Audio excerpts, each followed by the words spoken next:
Hello students, how are you? Hope this video will find you healthy and prosperous. This is Samreen Hashmi and the topic which we are going to discuss today is the errors in mitosis. In the previous lectures, we have discussed in detail the complete process of mitosis, the significance of mitosis. Now today's topic is the errors in mitosis. In this video, we will discuss how the errors occur during mitosis, what are the consequences of these errors. Lecture errors errors क्यों occur करते हैं mitosis में. First of all again mitosis को discuss करेंगे कि mitosis होती क्या है. Mitosis is a type of cell division in which one parent cell divides to form two daughter cells having the same number of chromosomes or having the same copy of genetic material as the parental cell.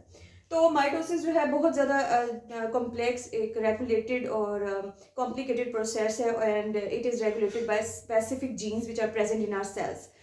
अब अगर ये jeans जो हैं proper काम नहीं करती या कोई एरर आ जाता है इनकी वर्किंग में तो फिर एरर्स आते हैं माइटोसिस में.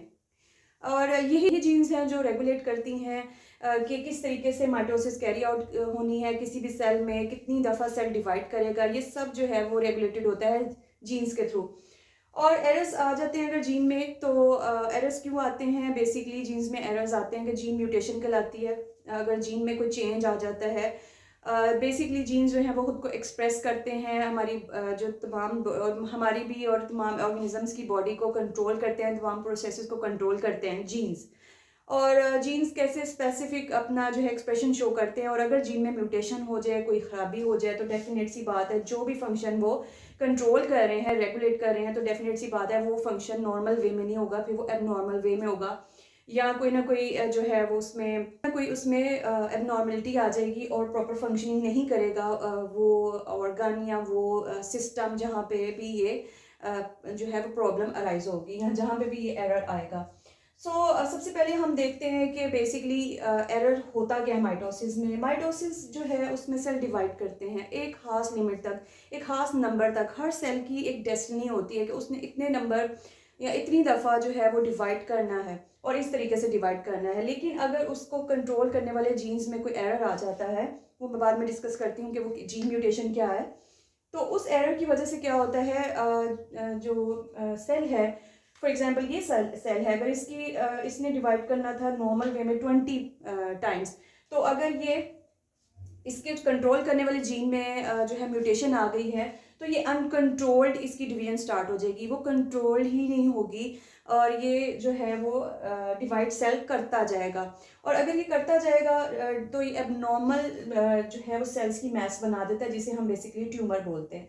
ट्यूमर बेसिकली क्या है, सेल जो है वो अनप्रोग्राम्ड अनकंट्रोल्ड जो है वो डिवाइड करता जाता है, सेल डिवीजन अंडरगो करता जाता है जिसकी वजह से ये मैस बना देता है एबनॉर्मल सेल्स की. That is called as tumours. अब ट्यूमर्स की अगर हम बात करें तो ट्यूमर्स दो तरह के होते हैं. One is the benign and second one is the malignant type. If we talk about the benign tumour जो है वो होता तो डेफिनेट सी बात है कि एबनॉर्मल सेल्स की डिवीजन से ही बनता है. या आई मीन टू से कि एबनॉर्मली जब सेल डिवाइड करता ही जाता है, कंट्रोल करता जाता है तो मैस जो बनती है तो ये टाइप तो वही है. मगर बिनाइन जो है वो डेंजरस नहीं होता. बिनाइन जो है वो इतना प्रॉब्लमेटिक नहीं होता बॉडी के लिए. और ये जो है डेंजरस नहीं है और लेकिन फिर भी इसको रिमूव मतलब डॉक्टर्स ये रिकमेंड करते हैं, ये अकॉर्डिंग टू डॉक्टर रिकमेंडेशन है कि अगर वो रिमूव करना चाहें तो इसको रिमूव करते हैं. बट बिनाइन जो है वो डेंजरस टाइप नहीं है ट्यूमर की.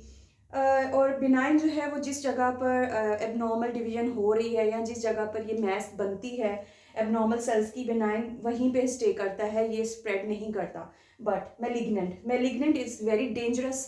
और मेलिग्नेंट जो है सॉरी मेलिग्नेंट जो है वो जो एबनॉर्मल मैस बनती है सेल्स की अनकंट्रोल्ड डिवीजन की वजह से या अनप्रोग्राम डिवीजन की वजह से, तो ये जो सेल्स बनाती है उसे हम कैंसर सेल्स बोलते हैं. और मेलिग्नेंट जो ट्यूमर है उसको हम कैंसरस ट्यूमर भी बोलते हैं. अब इसको हम कैंसरस या ट्यूमर या मेलिग्नेंट क्यों बोलते हैं. बेसिकली ये डेंजरस टाइप है. ये अफेक्ट कर सकती है हमारी स्किन को, ग्लैंड्स को, बोन्स को, टिश्यूज़ को. और मेलिग्नेंट जो है वो मोस्ट ऑफ द टाइम पूरी जो बॉडी है उसमें ये ग्रो करना शुरू हो जाती है, जो इन्वेड करना शुरू होती है. अगर एक पार्ट बॉडी पार्ट में या एक जगह पर ये है तो ये दूसरे बॉडी पार्ट्स में स्प्रेड करना शुरू कर देते हैं इसके सेल्स, और ये कंडीशन जो है बॉडी में फैलना शुरू हो जाती है। तो डेफिनेट सी बात है, ये प्रॉब्लमेटिक है, ये डेंजरस है, हेल्थ थ्रेट है, लाइफ थ्रेटनिंग है ये कंडीशन मैलिग्नेंट और कैंसरस ट्यूमर्स जो होते हैं।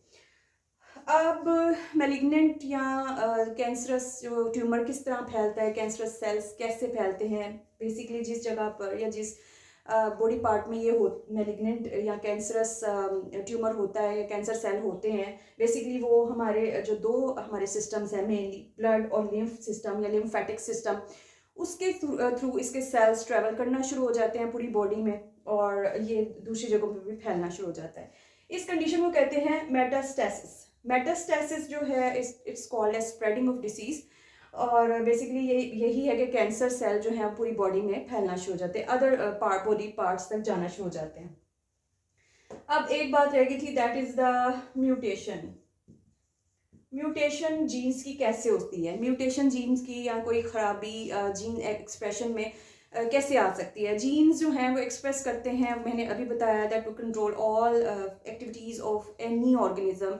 तो जब उसमें म्यूटेशन आ जाती है, म्यूटेशन आ सकती है किसी इन्वायरमेंटल कंडीशन की वजह से, इन्वायरमेंटल स्ट्रेस की वजह से। फॉर एग्जांपल अगर किसी कोई बहुत ज़्यादा एक्सपोज होता है कि किसी कोई ऐसा सर्टन केमिकल है या यूवी रेडिएशंस जो हैं वो डेंजरस हैं।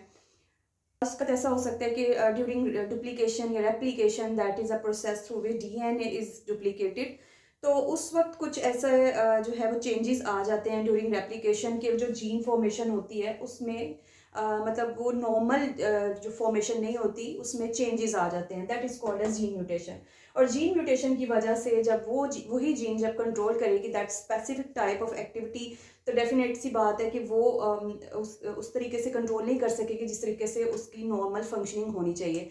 तो इस वजह से जो है वो एरर्स आ जाते हैं। किसी भी एक्टिविटी की बात कर सकते हैं हम, किसी भी फंक्शनिंग की बात कर सकते हैं, बट आज जो हम डिस्कस कर रहे हैं that are errors in mitosis. तो जो माइटोसिस से रिलेटेड जीन्स हैं, तो डेफिनेट सी बात है कि हम उसके बारे में बात करेंगे। So these are the certain points about the errors in mitosis. Hope this video will be informative for you. If you have any question or ambiguity, then write in comments. Please like and subscribe the video. Thank you so much.